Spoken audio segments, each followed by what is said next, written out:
July 15th, 1944. I am just writing a few lines. I had a telegram Monday.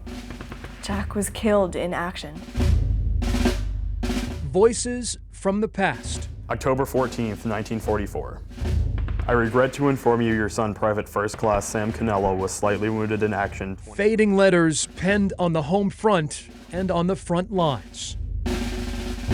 The stillness is as bad as all the noise. Aging words that paint a picture of the triumphs and tragedy of war. I am bitter. This business of being proud of a casket with a flag on it is not the kind of thing I go for. You won't find these artifacts in the Smithsonian or National Archives. They come to know history in a more intimate way. Textbooks are cast aside in Jim Treisler's classroom at Clover Hill High School. I love history, and I found in teaching American history that we were in such a rush to cover 400 years of history that there wasn't enough time to really get into the small stories, the human stories.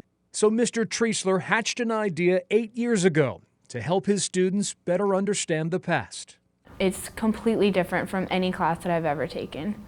Jim set out to collect letters and artifacts from World War II at antique shops and online auctions and use them as teaching tools. So with working with the letters, we get to hear their voice and know what they felt. So it makes it a lot more personal.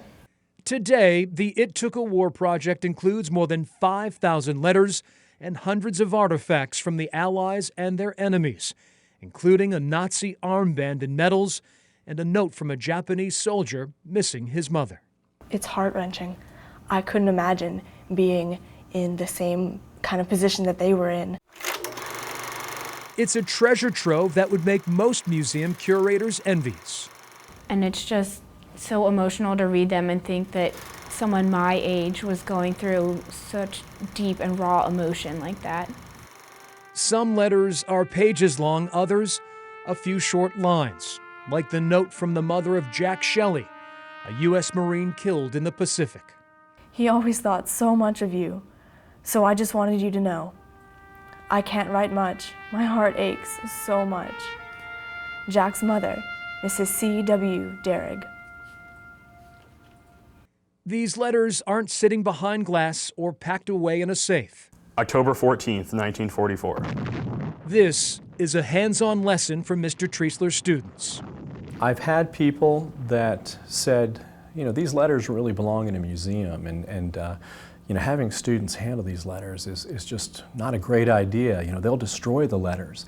And students have been so reverent with the letters. They take great care. While most letters come with a price tag, others in the collection are donated. I never knew my grandfather.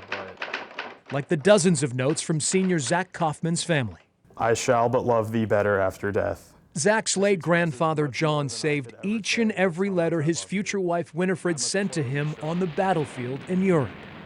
This expresses much more than I could ever say just how much I love you. I think it's a really good way that we can honor the veterans, especially my grandfather, how we can make him immortalized.